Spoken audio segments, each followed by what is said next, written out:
Hello dear students, good evening to everyone. Hope so कि आप सभी बहुत अच्छे होंगे और अपना सही से काम कर रहे होंगे। So today is 22nd of November 2024 and हम कर रहे थे chapter 7 motion of the 9th standard. तो अभी जो है लास्ट में जो एक्सरसाइज में क्वेश्चंस दिए हुए हैं हमने उनको डिस्कस किया और हम पहुंच चुके हैं क्वेश्चन नंबर 8 पर। तो चलिए देखते हैं इस क्वेश्चन में क्या गिवन है। The speed time graph for a car is given below. जो स्पीड टाइम ग्राफ है एक कार के लिए वो हमको दे रखा है। Find how far does the car travel in the first 4 seconds. आपने देखना है कि पहले 4 सेकेंड्स में कार ने कितना डिस्टेंस ट्रेवल किया है। Shade the area on the graph that represents the distance travelled by the car during the period. तो इस ग्राफ के अंदर वो एरिया शेड कीजिए जो कि हमको ये बताएगा इन 4 सेकंड्स के अंदर उसने कितना एरिया ट्रेवल किया है, उसको इस ग्राफ में आपने शेड करना है। तो चलिए देखते हैं इस क्वेश्चन को क्या है। ये ग्राफ दे रखा है स्पीड एंड टाइम के बीच में, ठीक है। तो ये जो ग्राफ है ये कर्व हमको ऐसे दे रखी है। तो यहाँ पर टर्निंग पॉइंट्स है वो मैंने यहाँ पर नोट डाउन कर लिए हैं। ए पॉइंट जो है, ए पर टाइम कितना आ रहा है 2 एंड स्पीड कितनी है 5 मीटर पर सेकेंड। डी पॉइंट जो है वहां पर 4 टाइम है 4 सेकेंड एंड स्पीड है 6 मीटर पर सेकेंड। एंड इस पॉइंट का नाम है एफ एंड एफ पर टाइम जो है वो 6 सेकेंड है एंड स्पीड जो है वो 7 मीटर पर सेकेंड है, ठीक है। तो चलिए आगे देखते हैं कि पहले 4 सेकंड के लिए अब आपको पता है कि हमने क्या निकालना है, distance travelled by the body. और ये ग्राफ कौन सा है, स्पीड वर्सेस टाइम ग्राफ है। स्पीड वर्सेस टाइम ग्राफ का जो एरिया है वो हमको क्या देता है, डिस्टेंस। तो बेसिकली हमने क्या निकालना है, हमने निकालना है कि कितना एरिया 0 से लेकर 4 सेकंड तक इस ग्राफ के नीचे आता है। बस कोई चीज निकालनी है, 0 से लेकर 4 सेकंड तक इस ग्राफ के अंदर कितना एरिया आता है। अब जब 0 से 4 सेकंड तक कोई ऑब्जेक्ट चल रहा है तो पहले वो 0 से 2 तक चला, फिर 2 से 4 तक चला। बिकॉज 0 से 4 अगर हम देखेंगे तो हमारा ये बनता है फाइनल पॉइंट, ठीक है। ये हमारा बनता है फाइनल पॉइंट। तो जैसे कि हमने A D A O A D इस कर्व के बीच वाला सारा एरिया फाइंड आउट करना है।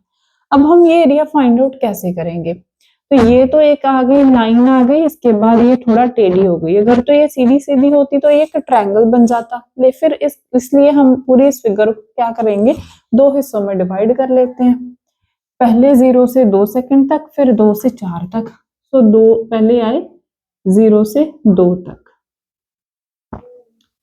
ठीक है। हाँ, तो जैसे हम 0 से 2 तक आए तो ये वाला एरिया आ जाएगा, ठीक है। एरिया अंडर ओ ये वाला, ये है एक ट्रायंगल बन गया तो ट्रायंगल का एरिया फॉर्मूला यूज हो जाएगा। अब फिर उसके बाद आएगा ये वाला area, area under A D के नीचे वाला एरिया। अब फिर से आप ए डी के नीचे वाले एरिया को देखिए, ये हमारे पास प्रॉपर ट्रायंगल नहीं है। यहाँ पर है 2 से 4 मतलब 2 सेकेंड यहाँ पर, ये लेंथ कुछ और है और ये लेंथ उससे 1 मीटर पर सेकेंड ज्यादा है। तो इसलिए हम क्या करेंगे, यहाँ से हमने सीधा सीधा एक ट्रायंगल जो है वो बना लिए। यहाँ से एक स्ट्रेट लाइन ड्रॉ की खुद से और ये एक ट्रायंगल बनकर रेडी हो गया। इसका मतलब कि जब हमने एडी के अंदर एरिया देखना है तो इस एरिया को भी हमने 2 हिस्सों में डिवाइड कर लिया। वो कौन से 2 हिस्से, एक बन गया ऊपर वाला ट्रायंगल एंड एक बन गया नीचे वाला रेक्टेंगल। तो बेसिकली यहाँ पर जो है वो रिक्वायर्ड डिस्टेंस वो हमारे पास कैसे आएगा, एरिया अंडर ग्राफ। और वो एरिया कौन सा होगा, एरिया जब वो 0 से 2 सेकंड तक के लिए चला, मतलब 0 से ओ तक एंड फिर 2 से 4 यानी कि ए से डी तक। तो पहले आएगा area of triangle. Let suppose this point is B, this point is C, ये डी था, this point is E. Area of triangle O B A, पहले ये आएगा, बाद में आएगा ओ बी ए, पहले आ गया 0 से 2 सेकंड, फिर बाद में ये पूरे का पूरा। इस पूरे हिस्से को हमने फिर से 2 हिस्सों में डिवाइड किया हुआ, एक ऊपर वाला ट्रायंगल है, एक नीचे वाला रेक्टेंगल। और ऊपर वाला हमारे पास क्या आएगा, area of triangle A E D and नीचे वाला plus area of rectangle A E C B, A E C B. अब हमने इसमें बस एरियाज के फॉर्मूले लगाने हैं। Area triangle O B A, area of triangle का formula half base into height, half base into height.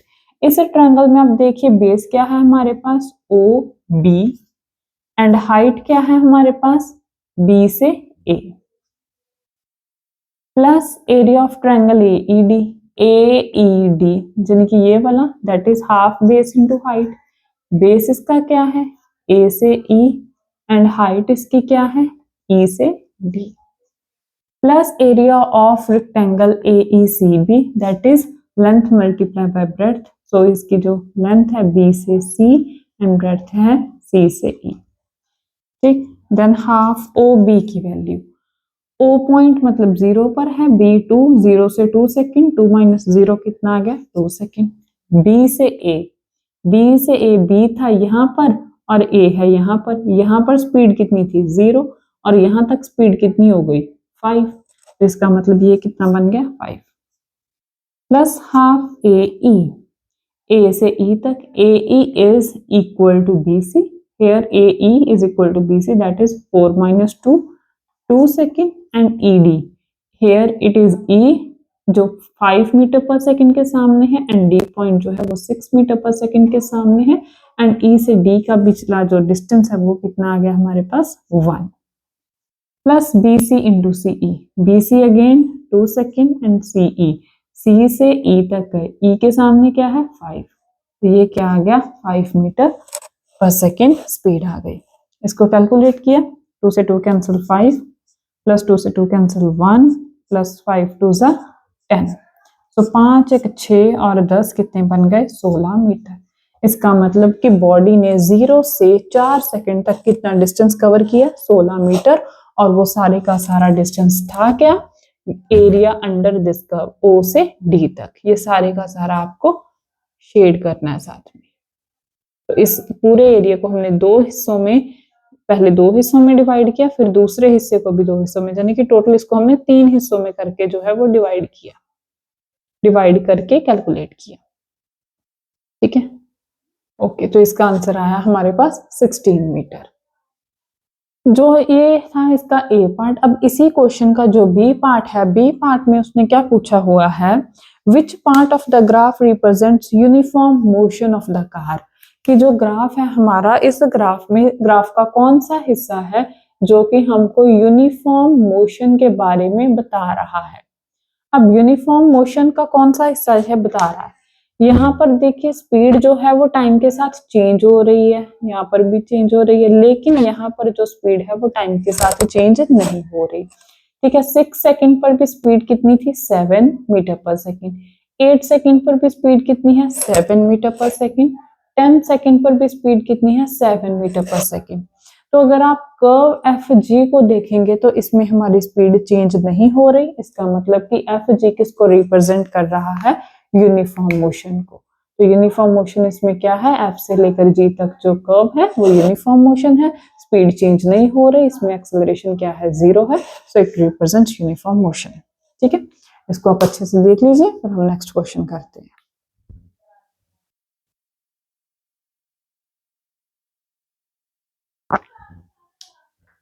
ये स्टूडेंट्स, तो ये है हमारा नेक्स्ट क्वेश्चन, क्वेश्चन नंबर 9। ये एक कंसेप्चुअल क्वेश्चन है, कंसेप्ट के ऊपर बेस्ड ये क्वेश्चन है।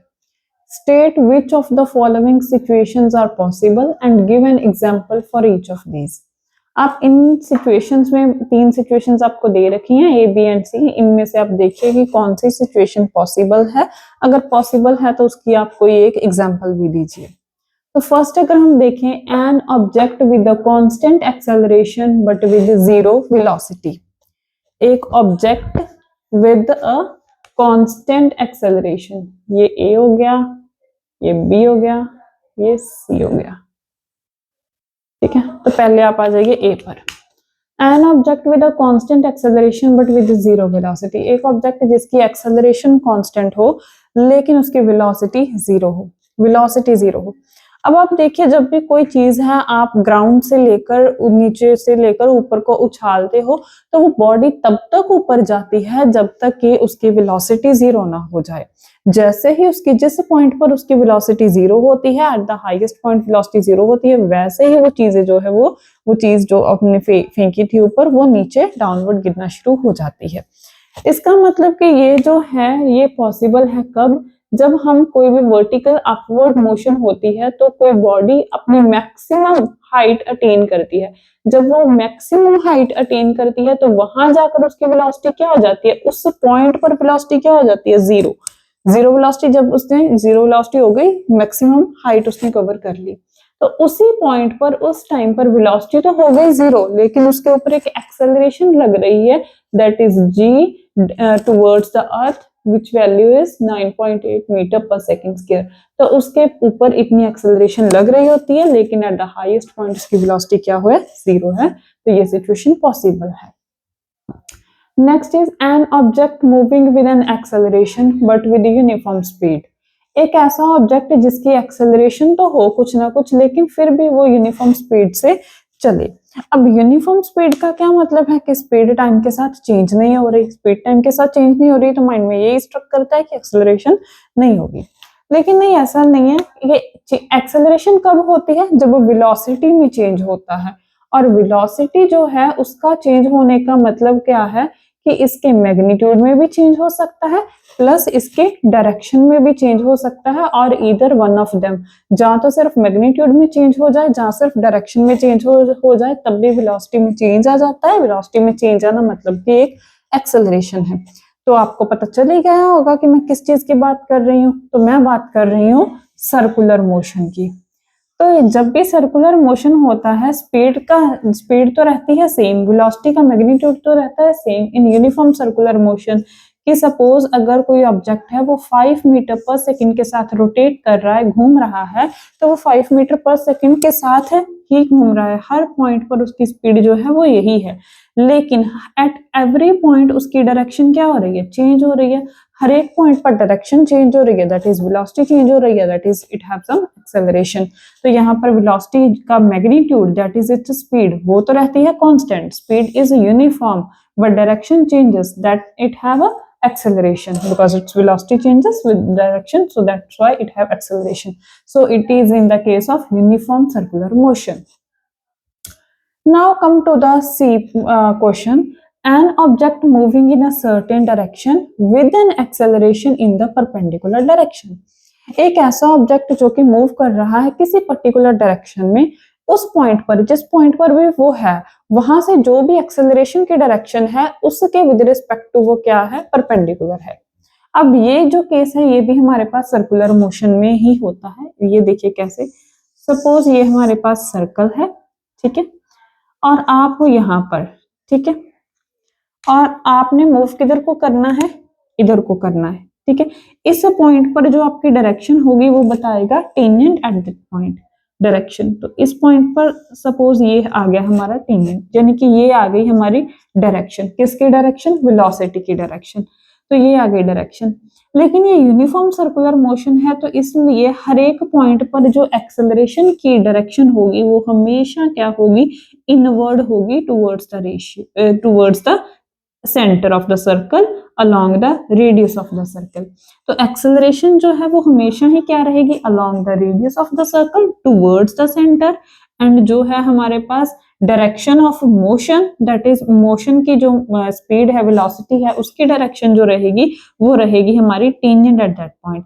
एंड सर्कल की ये प्रॉपर्टी है कि उसके किसी भी पॉइंट पर उसका रेडियस एंड टेंजेंट हमेशा ही क्या होते हैं, 90 डिग्री के एंगल पर होते हैं। इसका मतलब कि अगर एक्सेलरेशन रेडियस के अलोंग है एंड जो डायरेक्शन है वो टेंजेंट के अलोंग है, रेडियस एंड टेंजेंट आपस में क्या है, हमेशा 90 degree. So that's why acceleration and ये डायरेक्शन भी हमेशा क्या है, परपेंडिकुलर है, इनके बीच भी 90 डिग्री एंगल बन रहा है, ठीक है।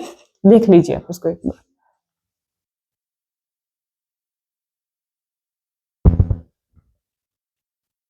यस स्टूडेंट्स, ये है हमारा question number 10। An artificial satellite is moving in a circular orbit of radius 42250 kilometre. एक सैटेलाइट है जो कि एक सर्कुलर ऑर्बिट में रिवॉल्व कर रही है, सर्कुलर ऑर्बिट में वो मूव कर रही है, और जिसका रेडियस कितना हमको दे रखा है 42250 किलोमीटर।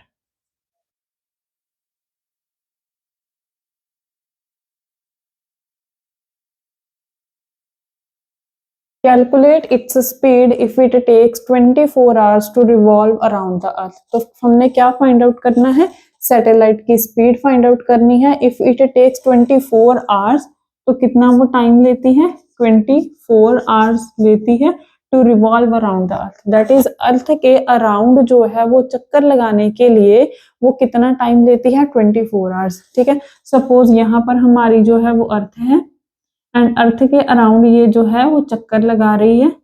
ठीक है, और कितना उसका रेडियस है 42250। ठीक है, सर्कुलर ऑर्बिट में ये घूम रही है। तो ये पूरा अपना एक चक्कर लगाने के लिए कितना टाइम लेती है, 24 आवर्स लेती है। तो हमने फाइंड आउट करना है इसकी स्पीड क्या है। स्पीड का formula same, distance divided by time. तो टाइम हमारे पास है कितना, 24 आवर्स, दैट इज 24 घंटे। ठीक, 24 आवर्स। तो डिस्टेंस दैट इज यहां से चली, एक चक्कर पूरा किया उसने, फिर से घूमकर यहीं वापस आ गई। तो घूमकर यहीं वापस आई तो सैटेलाइट ने कितना डिस्टेंस कवर किया, कितना डिस्टेंस कवर किया, सर्कमफ्रेंस। तो जितनी भी हमारी सर्कमफ्रेंस होगी इसकी, दैट इज 2 पाई आर। ठीक, ये आ गई हमारी circumference 2 pi r divided by time 24 hours. So values put कर देते हैं। पाई की वैल्यू 22/7, रेडियस किलोमीटर में ही है 42250 किलोमीटर, एंड टाइम घंटों में है 24 आवर्स।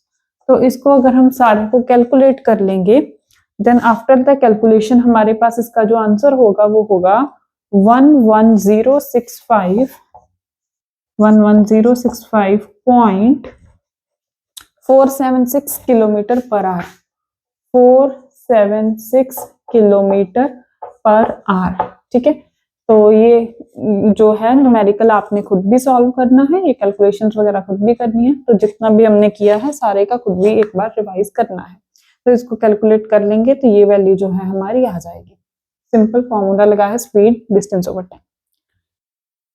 तो बच्चे इसके साथ ही हमारा चैप्टर 9 मोशन जो है वो क्लास का कंप्लीट हो चुका है।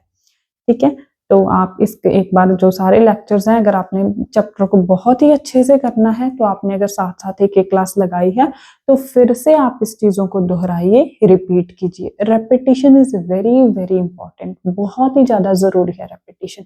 जो आप अपने नोट्स बनाते हो उनसे आप दोबारा एक बार उनको चीजों को रिकॉल कीजिए। न्यूमेरिकल्स मैंने वही करवाए हैं जो एनसीईआरटी पर अनसॉल्व्ड हैं। ठीक है, सॉल्व आपने खुद करने हैं, या फिर आप साथ में कोई भी रेफरेंस बुक ले सकते हो, वहां से आपको जितना भी मोशन के चैप्टर के रिलेटेड जो भी कुछ मिलेगा आप उन सब इस चीज के कैपेबल होकर उन सभी चीजों को समझ सकोगे। ठीक है, तो अगर आपको बाई चांस कोई चीज नहीं समझ आती है तो आप मेल भी कर सकते हो, कमेंट सेक्शन में भी लिख सकते हो।